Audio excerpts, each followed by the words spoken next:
What a start we've had to this Weber Cup 14 here at the Metrodome in Barnsley. The USA already ahead, but a long way to go. Welcome to the Metrodome.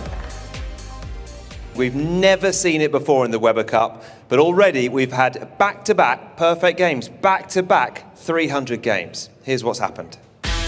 Team Europe, captained by Mika Koivuniemi, began their campaign to revenge their loss last year with a great win in the Baker match. However, the USA team, led by Chris Barnes, went on to start their defence in style.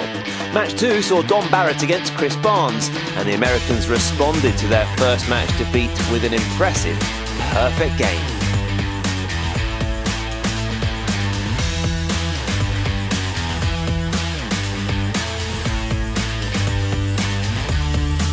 Our second singles match featured Europe's team captain Mika Koivuniemi versus Tommy Jones, and it was an incredible match which saw the Americans score the second consecutive 300 game of the event.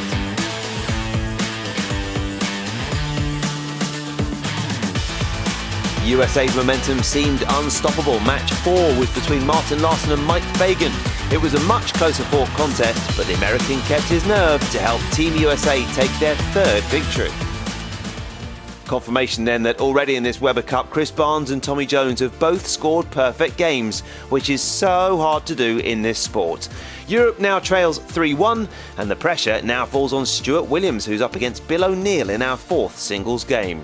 Europe really need to get another point on the board and stop Team USA's run. Williams is returning to the Weber Cup for the third season and certainly has experience on his side. Before the event got underway, we found out a little bit more about the man from the Wirral. I used to play crown green bowls, and of course in the winter you can't play because it's very cold outside, so a bowling centre opened up and me and my father started at the same time when we went down. We weren't very good, but we had some fun. Then I joined the local junior league and it went from there. There's always room for improvement, so that always strives to, making the hours on the practice lanes worthwhile. The PBA is definitely the pinnacle of the sport, and to be able to go out there and beat the best in the world and claim the title on that tour is definitely the most important thing I've ever done. I've played twice before. I think it was in 2006, and we won. The European team won, and then I played last year, and yeah, we lost. We just couldn't stop the juggernaut. They just kept winning game after game after game, and none of us, not any of the four of us, had an answer to what they were doing. It's all about momentum, and if we can get ahead, that's the main thing for us. We want revenge, there's no way of looking at it other than it was embarrassing last year, and we want them to feel like we felt last year. So yeah, we want to put them down. Introducing the players here to the Metrodome, representing Europe, Stuart Williams.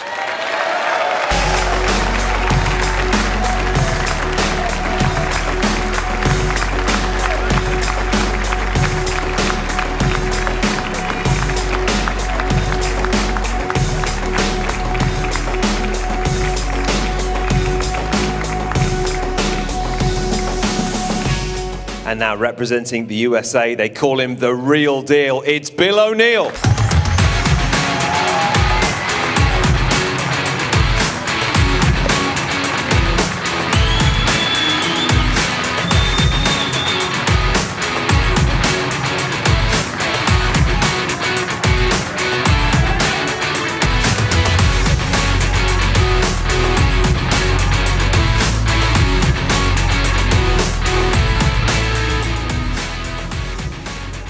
So let's hand you over to your commentators, Cass Edwards and Andy Bodfish. So Stuart Williams will open us up here, the fifth match of Weber Cup 14. Fourth in the singles. Europe need another point. They need it badly. It's 3-1 in the United States' favour.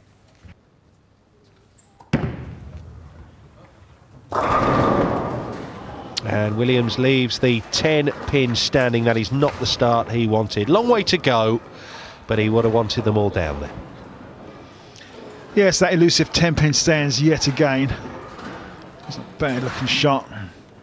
Lots of rotation put on here by Williams. Gets the ball out nicely, nice and wide, but it is light in the pocket. It's light on that hairpin, so that reaction's not set up.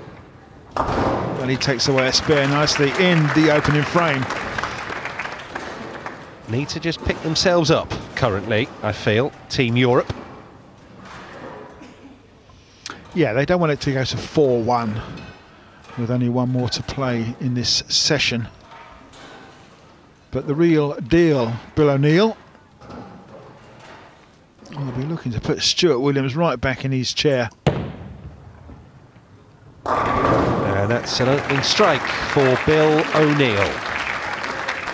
Yeah, a really wide line here. He's standing way left on the approach, almost bowling coast to coast with that bowling ball, throwing it way right and getting a great reaction in the back end, coming back and carrying all 10 pins. So it's Williams to respond. The man from, he spends half of his time in Ellesmere Port in the northwest of England and the other half in Phoenix, Arizona, which is his base when he plays the American Tour.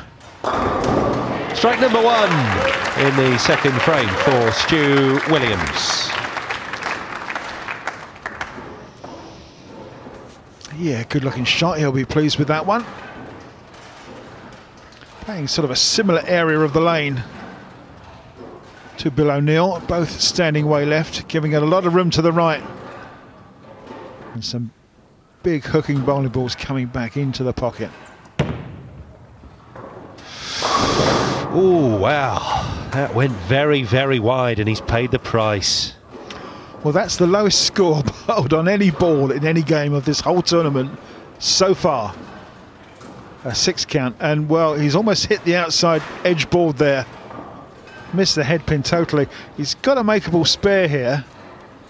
He's left the 1, 2, 4 and the 8 pin, but it's the pin at the back, the 8 pin, that is the one that may cause some trouble here.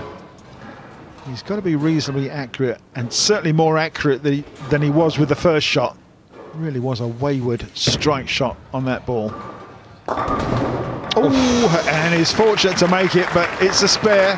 He's going to walk back, sit down and forget about it. Thought we were about to see the first open spare of Weber Cup 14 there. Not a bit of it though. They're all down. And O'Neill sits down. Yeah, bit fortunate. He's gone wide again. He's hit the head pin full on and just gets a little trip on that 4. Look at that. The last thing to go. The 4 pin. Williams with a chance to make a double here. And wobbles the 10 pin. It teetered, it tottered, it wouldn't fall though. I thought it was going to go for a minute. It was certainly wobbling, and had it started to go and that machine came down and touched it, that pin spotter table came down, it would have had to been respotted, because as soon as that machine comes down and touches it, that pin is in play. Crikey, look at that wobble. Down comes the pin spotter to grab it quickly. Hard and fast. And, well, I thought he might go in the channel for a second. Say, outside edge. Got it down nevertheless. That's all that matters. As with O'Neill's spare, it is a spare, and that, as you say, that's all that matters. We'll move on. Trying to keep my eye on to see if O'Neill's changed balls since that last shot, but don't think he has. But that's a lot better shot, right in the pocket, carries all 10, and that's what he's looking for.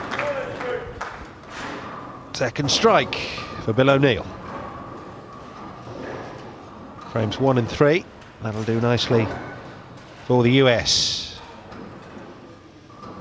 Yeah, so the strike gives O'Neill a potential 10-pin advantage if they both keep striking. But more importantly, he has the chance to double in the 3rd and 4th frame, and that will put pressure on those shoes of Stu Williams. Oh, well, he's scratching his head.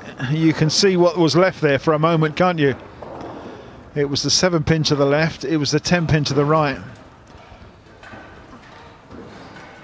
Unfortunately, he gets a kick off that head pin, which becomes a messenger, takes the 10 pin away. So yeah, a little slightly confused, I think. But this can only be a spare. So he's hard and straight at it and makes 2 spares in a row.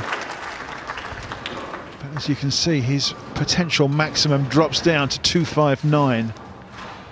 280, still a potential. US score if they can strike out. Williams, the man with a degree in accountancy, will certainly be counting pins on his fingers in the next few frames, trying to catch up with the real deal. Yeah. Well, very nice indeed that from Bill. It's a double. We talked about it in frames 4 and 5, and he's got it. Still looks a little bit unhappy. It wasn't the perfect shot, but it's counted as all 10. And retains that 21 pin advantage at coming up to the halfway stage. 5th frame for Williams. Only 1 strike so far. Yeah, that came in frame 2. That's better. Yeah, much better looking shot from Williams. Managed to set up the reaction in the back end. Carries all 10. This ball starts way left. Hits his mark down the lane, and that is perfect in the pocket. Great looking shot. Well done, Stu. Bill O'Neill working 2 strikes in a row, looking for the first turkey of this game. Turkey 3 strikes in a row is the terminology we use.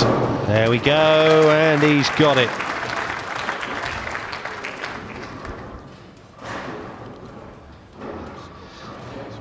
Hitting his stride now. Here is Bill O'Neill, and that can only be slightly worrying for Team Europe.